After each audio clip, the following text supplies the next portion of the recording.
Good day and welcome. Today we are going to have a discussion on Warhammer 40k and its ability or inability to be diverse and inclusive.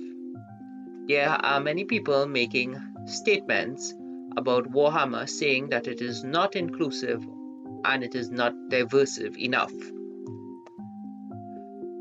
One such article was written that Warhammer 40k RPG addresses one of the franchise's biggest problems, and the problem here is the ability to be diverse and inclusive. We are talking about the diversity of characters and the inclusion of different genders and skin tones and colors. They are saying that it is not a surprise and that the Warhammer 40k universe has a very large weakness with inclusivity and diversity. One of the main statements that was made is by failing to embrace diversity, Warhammer 40k games are shooting themselves in the foot. They are also making the statement that people will not want to enter the franchise and it is off-putting to some and to newcomers. This is the person making the statement and who wrote that article. To back up this point, the other people online were making certain statements saying that yes, there are some representations, but they are not in the spotlight. I responded and said that there are an entire army of the Sister of Battles and Sisters of Silence, and I used the Adeptus Sororitas. And that person was then reissued, and he had over 200 responses and 9 likes. I don't think I need to speak for what the community thinks. I think the community came out and showed that they didn't believe this. However, I would like to talk more about, is there really diversity in Warhammer 40k? Are women, people of colors, and minority represented? If they are, how are they represented? Are there major characters? And are there major armies for people to play as these characters? We are going to get into it and talk about, yes, I do believe there are representation in Warhammer 40k, and I'm going to be covering it in this video. If you have anything you would like to say on this point, please leave the comments down below and I will read them and get back to you. Let us get into point number 1. We are going to be talking about the Sisters of Battle. This is just a high-level overview of them, and I'm going to be showing them in the artworks and talking about them. The Adeptus Sororitas is basically a faith-based organization. They are part of the church in the Warhammer 40k universe, that is the church that worships the Emperor of Mankind, and they are an all-female group. That means they are all females, and they basically take part in wars, and they are a military arm of the church. They have different power armors and bolters and weaponries. They have their own command chain and their own organizational structure, and they have their own armies. As you can see, the artwork has been very varied over the years, and they are well represented in the artwork going back many years.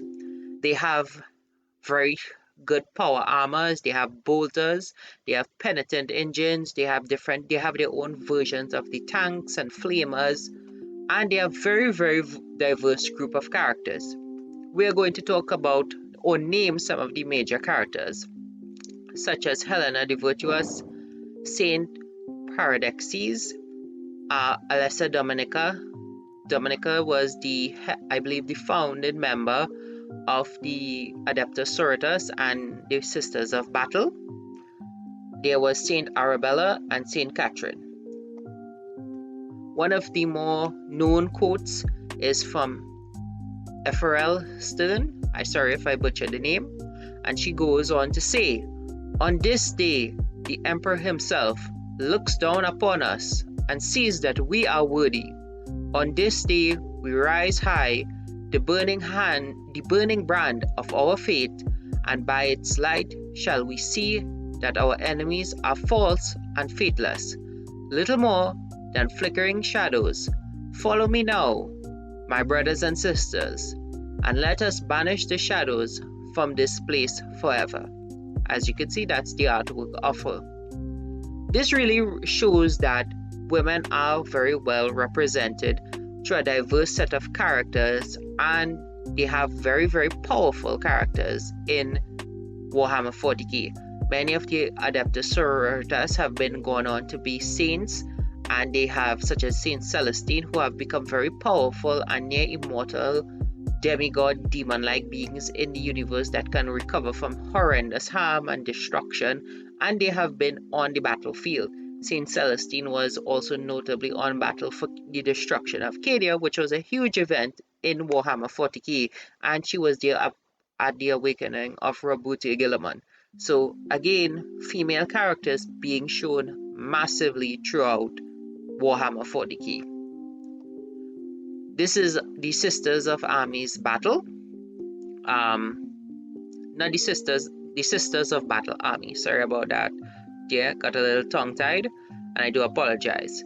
But as you could see, there is a very active and many figurines for people to use for the Sisters of Battle. It shows that it is a functioning army, and it is there. I also would like to show that the Sisters of Battle do have their own form of action figures that is produced by Joy Toys, and it seems to be quite popular from what I've seen. I don't purchase Joy Toys, I have purchased the McFarlanes, and I'll get into that. But they do show a massive range of characters. They have multiple sisters, different sisters, from Sisters Lonel to Sisters Vitas. So you do have quite a few of the different battle sisters to collect, and they are all well armored and not hypersexualized in any way. So again, pretty functional armor and very good depictions of them. This is the McFarlanes. They are very reasonably priced, and they have also very highly rated by the people who have bought them. It has a 4.7 star rating on Amazon, and it's a very popular model that people like to buy and customize because it's very affordable. But that's not the point I'm trying to make about the action figure. The point is that many people do like the action figure and they buy it, and they have rated it well online, proving furthermore that the community is very accepting of the Sisters of Battle and action figures and their presence. I'd also now go into my second point, which is people of color and minorities, and this is Primarch Vulcan. Vulcan is one of the 20 Primarchs, and he is a loyalist Primarch. He is also, as you can see, black. Vulcan was, when he was created by the Emperor of Mankind, and the Chaos Gods tried to steal the Primarchs. They were scattered about the universe, and he ended up on a planet called Nocturne. Nocturne has high radiations, and everybody who is there is genetically adapted to the radiation by having ebony skin, which is black skin. And yes, it's a planet of black people with a black Primarch. He is also one of the most powerful in the universe. He is effectively immortal, as he is a perpetual, and he is able to tank even a nuke. You can't really kill Vulcan because perpetuals are eternal and they can regenerate from basically any mortal wound. He also has great depictions and artworks and action figures. And this is him at the Istefan drop site massacre. I believe this is where they dropped the nuke on him, if I am remembering correctly. These are the Salamanders. The Salamanders are one of the best armies out there. Many people love them because they have the meme, brother get the heavy flamer. They are well liked in the community. Most people consider them the nicest of the Space Marines in terms of being pleasant, and in lore that's also very correct because they do live with their families when they are not fighting battles, which is something very rare for Space Marines to do. And they are very popular again in the community, and they have many memes about them, such as Salamanders give the best hugs, and also brother get me the heavy flamer. We're now going into Jagaday Khan.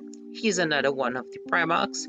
He is a more Mongolian Asian type Primarch, and his focus is on speed and mounted combat. Jagaday Khan grew up on a feudal planet where there was a lot of fighting, and they had tribal societies. He was one of the greatest warriors and became the greatest warrior, and he basically conquered this planet. They call him the Khan because, well, he goes really fast, and his whole concept is being very stern, very low-key, but efficient and effective in battle. This is him here on his throne, and this is his army. They have the white scars, they love motorcycles, they go very fast, and they are very good at fighting and effective tactics where it comes to speed and precision strikes.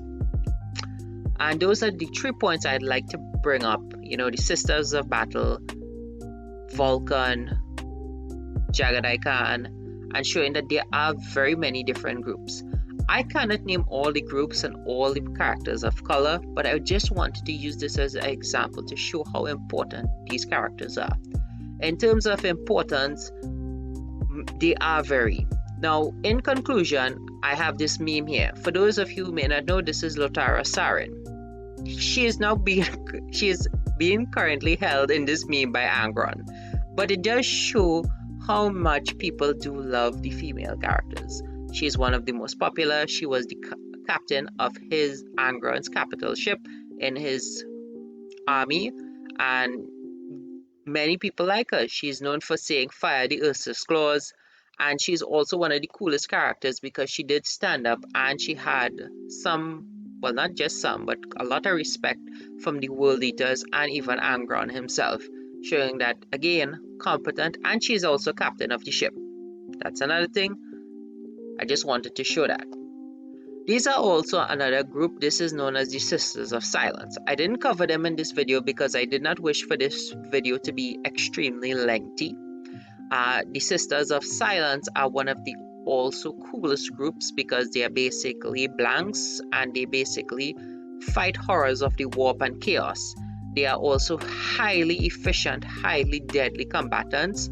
They take a vow of silence, so they never speak, and they are very brutal, very, very, very deadly, and they are very powerful in the law.